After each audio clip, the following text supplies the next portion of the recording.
Oh, right. I just thought I'd just use this bit of footage in the background while I talk about some of these games that are coming out, which, again, this is very off the fly, not prepared at all. So there's going to be a watermark on here because I've literally just installed something just while I talk about this because it's not often I get a chance to do anything like this.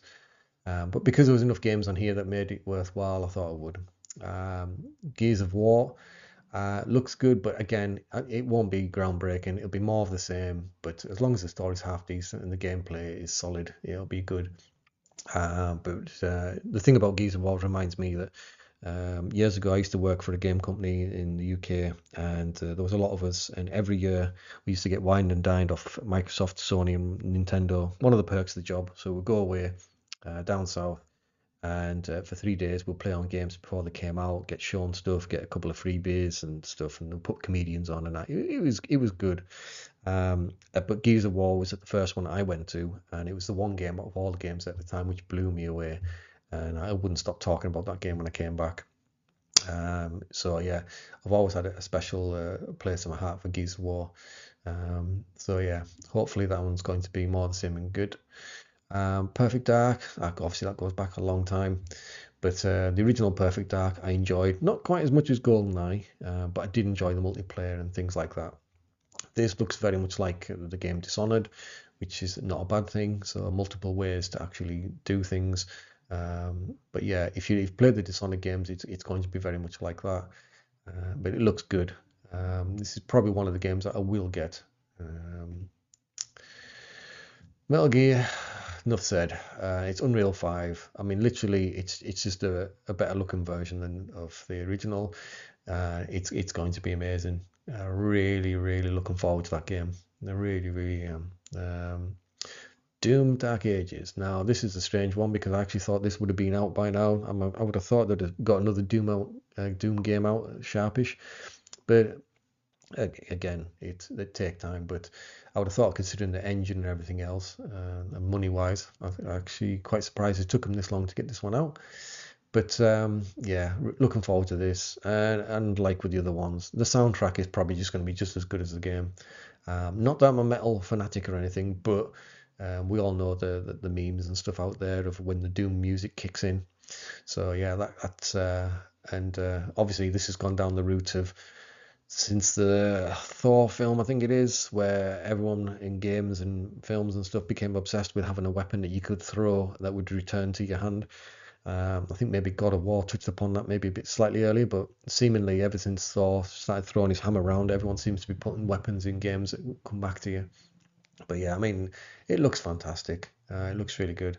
Again, I don't know how this is actually recording because this was streamed at 1080p, and then I have to use this program, so it might not be the best quality, but yeah, that's just going to be mindless fun again. Call of Duty, I'm sure it's going to be good for those people in it, but I gave up around about Black Ops 2, moved on to Battlefield, and then eventually gave up on Battlefield. I like games that just got progression where there's something at the end of it, a new vista, a new planet, a new landscape, a new dungeons. But just being top of the leaderboard doesn't cut it for me anymore. Dragon Age looks okay.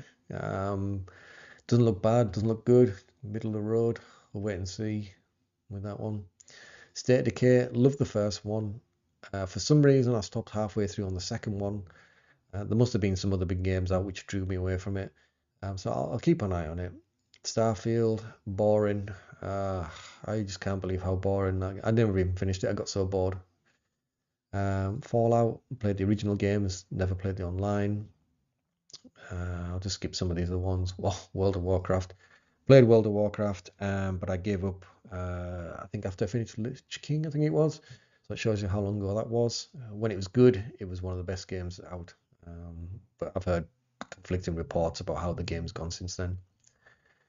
South of Midnight looks okay, but to be honest, it's got too much of the Forsaken vibe about it. I don't know. There's gonna have to be something special about this that I'm just not seeing because it kind of just looks like all right if it's on sale, but we'll see.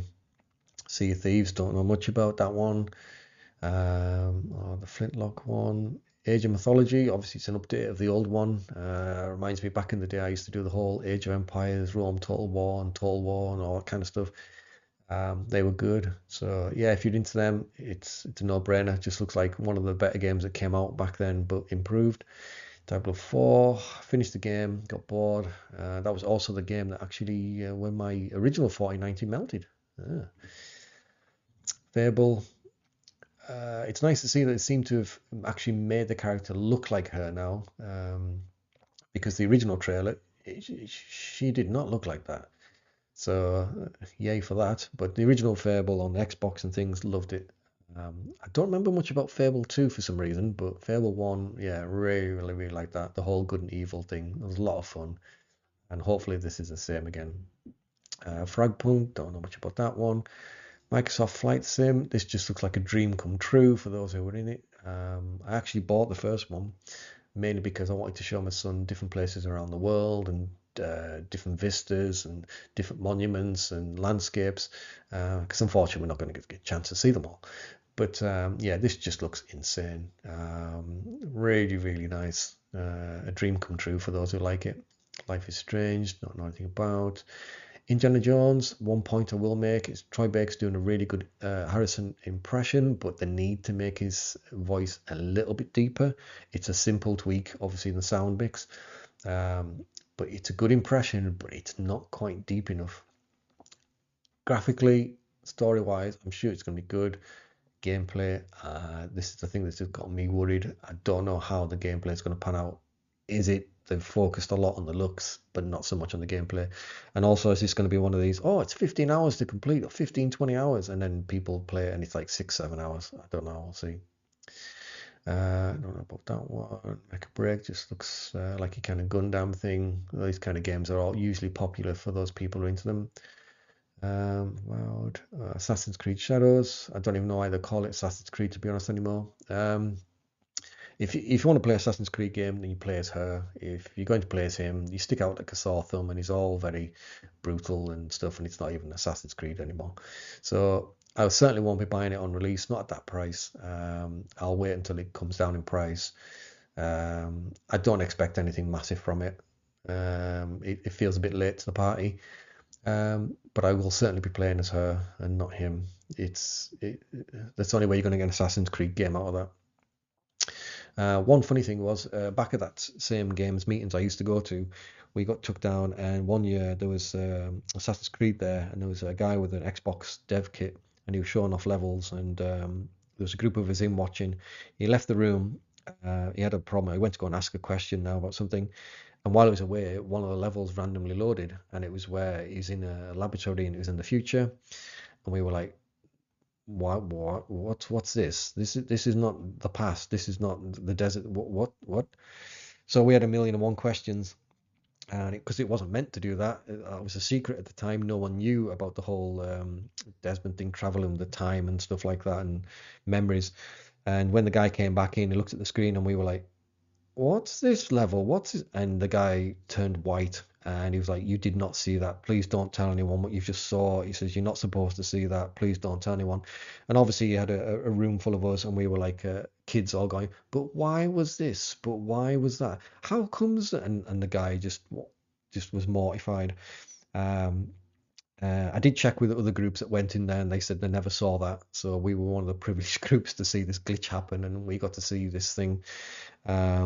So before it got talked about or released to the public and to some of the media as well about this, we got to see this.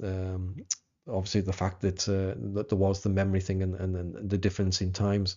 So that always makes me laugh when I think back to that poor guy, Rep's face when he just seen that. But anyway. So yeah, and Stalker 2, looking forward to that one. Should be good. It might actually give my card a bit of a run for its money, so we'll see.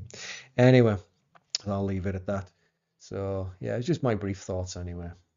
Okay, bye.